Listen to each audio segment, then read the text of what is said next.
Thank you very much for having me. Sure. So, AI boyfriends out in China, I mean, what's the real tech behind this? So basically, it's a combination of these emerging technologies. We have, obviously, AI is composed of machine learning, natural language modeling, and obviously large language models. So the ability to process large amounts of data is actually allowed us to be able to now get the nuances of language and be able to actually construct coherent conversations. As you know, I mean, ChatGPT was a game changer. Sure. So the emergence of ChatGPT just allowed for all sorts of what are known as AI wrappers that is on top of the foundational models to be. And now it's about your creativity. If you want an AI boyfriend, you can have it. Yes. To a lot of people, also those that send messages, the idea of having companionship, like having a friend to chat to, it makes all the sense in the world. But taking it as far as boyfriends or girlfriends, isn't that a little extreme? It's actually not extreme. It's in line with the developments in technology that has been happening, that is in terms of human-computer interaction.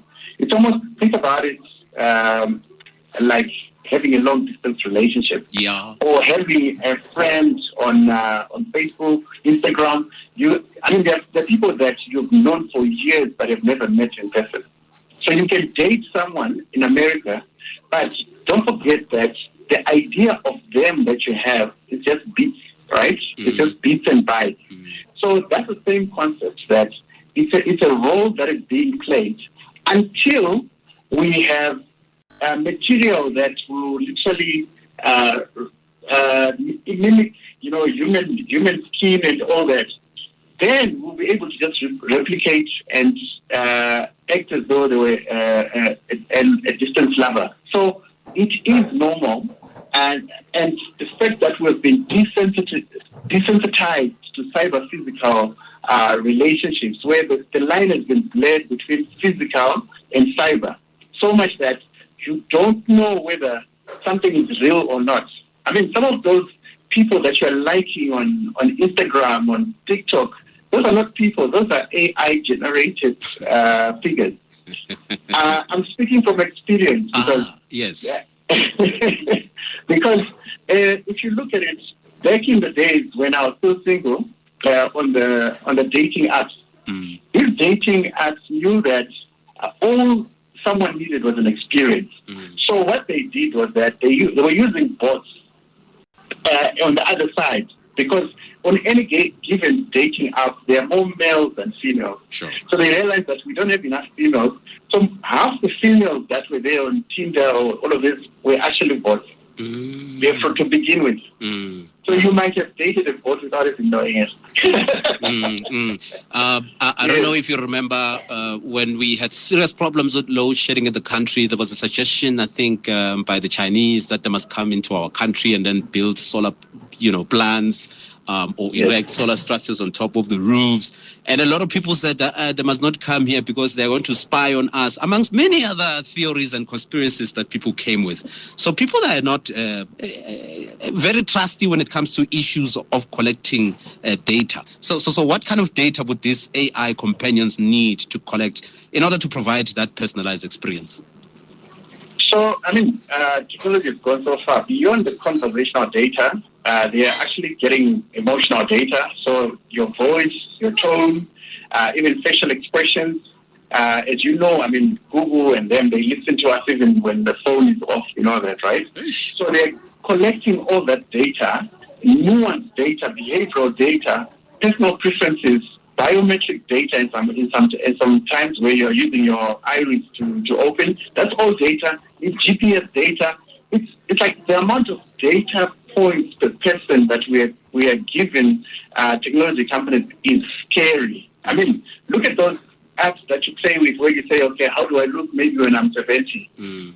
They are just mining your data. Literally, you're like a specialist where they are mapping you such that they know you. So they know you more than you know yourself.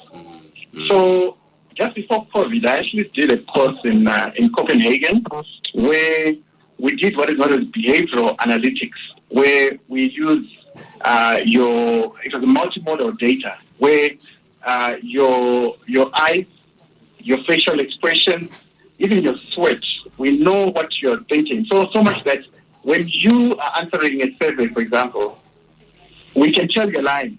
Because it's easy for you to lie, but your vitals, they tell the truth. So now these technology companies, they have enough data to literally replicate us and have our twins online, the digital twins, because they have the data and we're giving it to them freely. Unprovoked. So basically, yes. This is an idea that you are endorsing, having an AI companion.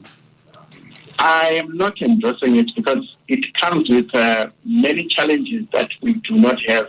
It's more of convenience because when you've got an AI partner, they play according to how you want them. You fashion them and shape them in the way that you want. They don't answer back, and you know, like you can take away all the negatives of a relationship and have a smooth sailing relationship.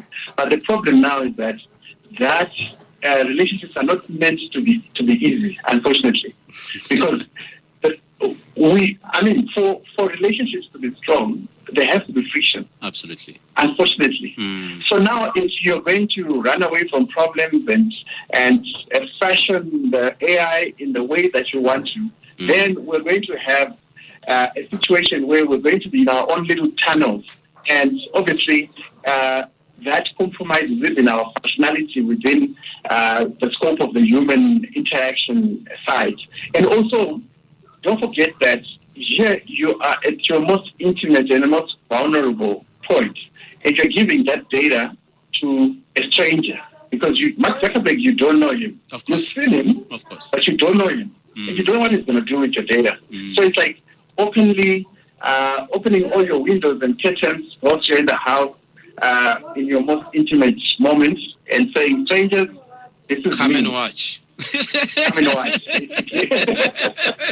That would be a spectacle. It's not like most of us don't look through the windows anyway.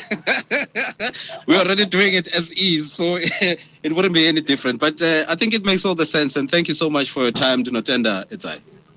Sure, thank you very much.